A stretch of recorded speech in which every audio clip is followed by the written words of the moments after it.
नाज़रीन आदाब। 3 मार्च 2024 मुताबिक 2 रमजान के अवधनामा वाइस एडिशन में आपका खैर मकदम है। आप समाअत फरमाने जा रहे हैं अवधनामा में शाये अहम खबरों के खास हिस्से। तलाश और बचाव टीमों ने इतवार को उन 4 मजदूरों की लाशें निकाल ली जो जुमे को उत्तराखंड में हिंदुस्तान चीन सरहद पार माना गांव के करीब बर्फानी तोदा गिरने से लापता हो गए थे। इससे कबल हफ्ते की रात 4 मजदूरों की लाशें बरामद हुई थी। इस तरह अब तक कुल 8 मजदूरों की लाशें निकाली जा चुकी हैं। 2 शदीद जख्मी कारकुनों का all India institute of medical sciences यानी एम्स ऋषिकेश में इलाज किया जा रहा है। डिजास्टर मैनेजमेंट और बहाली के सेक्रेटरी ने आज शाम कहा कि तलाश और बचाव टीमों की तरफ से जंगी बुनियादों पर बचाव का काम मुकम्मल हो गया है। रियासत में सड़क हादसात को रोकने के लिए वजीर आला योगी आदित्यनाथ ने शाहराह के किनारे वाक़ई दुकानों में शराब के फरोख्त पर रोक लगाने की हिदायत दी है। वजीर आला योगी ने कहा कि तेज रफ्तारी, नशे में गाड़ी चलाना, गलत साइड पर गाड़ी चलाना, लाल बत्ती पर न रुकना और मोबाइल फोन का इस्तेमाल सड़क हादसात की अहम वजूहात है। इसके लिए लोगों में बेदारी फैलाने की जरूरत है। वजीर आला योगी आदित्यनाथ ने इतवार को Uttar Pradesh state road safety council की मीटिंग में कई अहम हिदायत दी। सड़क हादसात के सालाना एदाद-ओ-शुमार पर तबादले ख्याल करते हुए वजीर आला ने कहा कि साल 2024 में 46,052 सड़क हादसा पेश आए। इसमें 34,600 लोग जख्मी हुए हैं जबकि 24,000 से ज्यादा जाँ बहक हो चुके हैं, जो कि इंतहाई अफसोसनाक है। इसको हर कीमत पर कम करना होगा। मुंबई की एक खुसूसी इंसदाद बदुल्लानी अदालत ने सेबी के साबिक चेयरपर्सन माधवी पुरी बॉच के खिलाफ FIR दर्ज करने का हुक्म दिया है। माधवी के अलावा अदालत ने बॉम्बे स्टॉक एक्सचेंज और securities and exchange board of India को भी शेयर मार्केट फ्रॉड और रेगुलेटरी खिलाफ वर्जियों के मामले में तलब किया है। अदालत ने कहा कि वो तहकीकात की निगरानी करेगी और 30 दिनों के अंदर स्टेटस रिपोर्ट तलब की है। 5वीं बैनुल-अक़वामी उर्दू हिंदी कॉन्फ्रेंस के इफ्तिताही व इख्तितामी इजलास के इनेकाद के सिलसिले में एक अहम मीटिंग हफ्ते के रोज बानी मुहतमिम कॉन्फ्रेंस डॉक्टर अम्मार रिजवी साबिक कारगुजार वज़ीर आला उत्तर प्रदेश की अलीगंज वाक़ई रिहाइशगाह दारुल अमान लखनऊ में मुनक़िद हुई। इजलास की सदारत प्रोफेसर रमेश दीक्षित ने की। मीटिंग के आगाज में डॉक्टर अम्मार रिजवी ने तमाम शुरका का पुरतपाक इस्तकबाल किया और इस अमर पर खुशी का इजहार किया कि गुज़िश्ता 4 बैनुल-अक़वामी उर्दू कॉन्फ्रेंस से इंतहाई कामयाब रही है। उन्होंने कहा कि इन कॉन्फ्रेंसों के जरिए मुल्क को बैरून ममालिक में उर्दू ज़बान के फरोग को नुमाया तक़वियत मिली है। इन कॉन्फ्रेंसेस के कामयाब इनेकाद में तमाम मेंबरान का अहम किरदार रहा है। मीटिंग में 5वीं बैनुल-अक़वामी उर्दू हिंदी कॉन्फ्रेंस के इफ्तिताही और इख्तितामी इजलास के इनेकाद पर तफसीली तबादला ख्याल हुआ। तय पाया कि ये इजलास 19, 20 और 21 अप्रैल को मुनक़िद किया जाएगा।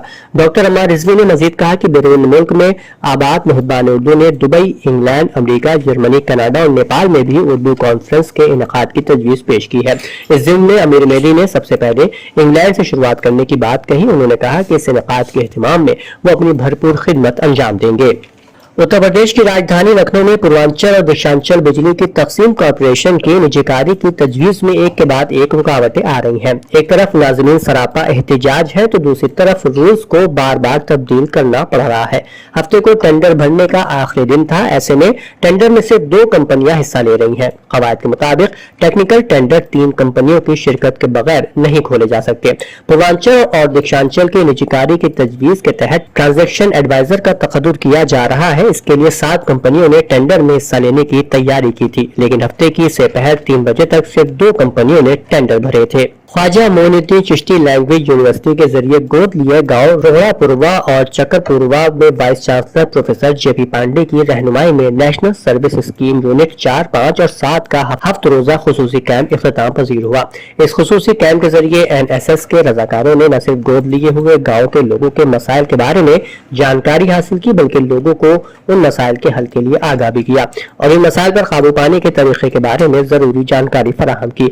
इस मौके पर यूनिवर्सिटी के रजिस्ट्रार डॉक्टर महेश कुमार ने NSS के रजाकारों से खिताब करते हुए कहा कि NSS के रजाकारों को चाहिए कि वो 7 रोजा कैंप में जो कुछ सीखा उसे अपने तर्ज जिंदगी में शामिल करें, जिससे इस खुसूसी कैंप में शिरकत करने वाले रजाकारों की जिंदगियों में मुस्बत तब्दीली आने के इम्कानात मजीद रोशन हो सके। इस मौके पर डॉक्टर मुनव्वर हुसैन ने रजाकारों से खिताब करते हुए कहा कि ये खुसूसी कैंप तलबा के अंदर एक जिम्मेदार शहरी बनाने में अहम किरदार अदा करते हैं, क्योंकि इस कैंप के जरिए से समाज के ताल्लुक से जिम्मेदारियों को समझने की सलाहियत बेदार होती है।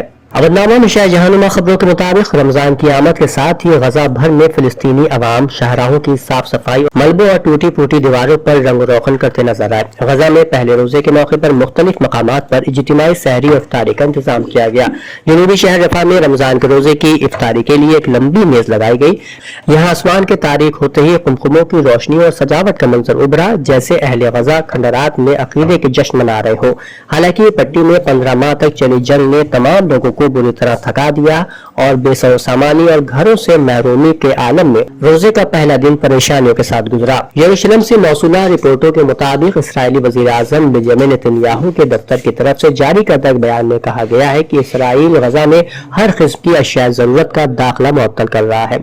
साथ ही ये मुतालबा भी किया गया है कि फिलिस्तीनी अस्करियत पसंद तंजीम हमास गजा में अबूरी जंगबंदी में तोसी पर आमादगी जाहिर करे। बयान में कहा गया कि वजीर आजम नेतन्याहू ने फैसला किया है कि आज यानी इतवार की सुबह से गजा पट्टी में हर किस्म की अशिया जरूरत की सप्लाई मुअत्तल कर दी जाए। बयान में मजीद कहा गया कि इसराइल अपने यरगमानी शहरियों की रिहाई के बगैर सीज फायर कबूल नहीं करेगा और अगर हमास ने अपना इनकारी रवैया बरकरार रखा तो इसे दीगर नताइज भी बरामद होंगे। इसराइली हुकूमत ने आज इतवार को कहा कि वो गजा में जंगबंदी के पहले मरहले को रमजान और यहूदी त्योहार पास ओवर तक बढ़ाना चाहती है। हालांकि हमास ने इसके बजाय जंगबंदी के दूसरे मरहले पर बातचीत पर इसरार किया है। वज़ीर आज़म बेंजामिन नेतन्याहू के दफ्तर की तरफ से यह बयान पहले मरहले के खत्म होने के चंद मिनट बाद सामने आया है। वहीं काहिरा में दूसरे मरहले के आगाज पर बातचीत शुरू हो गई है, जिसका मकसद जंग को खत्म करना और गजा में बाकी मानदा यरगमालियों और कैदियों को रिहा करना है। इसराइली वज़ीर आज़म के दफ्तर से जारी हुए बयान में कहा गया है कि जंगबंदी में इसराइल अमेरिका की उस तजवीज की हिमायत करता है कि पास ओवर या 20 अप्रैल तक तोसी की जाए। पहले दिन आधे जिंदा और मुर्दा यरगमालियों को रिहा किया जाए। अगर मुस्तकिल जंगबंदी पर कोई समझौता हो जाता है तो फिर बाकी मानदा यरगमालियों को भी रिहा कर दिया जाएगा। अमेरिकी सदर डोनाल्ड ट्रंप ने अंग्रेजी को अमेरिका की सरकारी जबान करार देते हुए कहा कि इससे दुनिया भर के तारकीन वतन की मेजबानी करने वाले मुल्क में हम आहंगी आएगी। खबर इदारे AFP की रिपोर्ट के मुताबिक व्हाइट हाउस ने सदर ट्रंप की जानिब से जारी करदा एक इंतजामी हुक्मनामा जारी किया है, जिसमें कहा गया है कि अंग्रेजी को मुल्क की सरकारी जबान करार दिए जाने को बहुत अरसा गुजर चुका है। दस्तावेज में कहा गया है कि कौमी सतह पर नामजद करदा जबान एक मुत्तहिद और हम आहंग माशरे की बुनियाद है और रियासत मुत्तहिदा के एक ऐसे शहरी से मजबूत है जो आजादाना तौर पर एक मुश्तरका जबान में ख्यालात का तबादला कर सकता है। इस हुक्मनामे के तहत 1990 की दहाई में उस वक्त के सदर बिल क्लिंटन के दौर में जारी किए गए सदारती मैंडेट को मनसूख कर दिया गया है, जिसके तहत वफाकी एजेंसियों और इदारों को गैर अंग्रेजी बोलने वालों को मदद फराहम करने की जरूरत थी। नई दस्तावेजात के मुताबिक एजेंसियों के पास अब भी ये फैसला करने की लचक होगी कि अंग्रेजी के अलावा दीगर जबानों में कितनी मदद की जाए। अवधनामा में शाये मज़ामीन को मुकम्मल तौर पर पढ़ने के लिए अवधनामा की वेबसाइट www.awadhnama.com पर विजिट करें और ई पेपर पर क्लिक करें।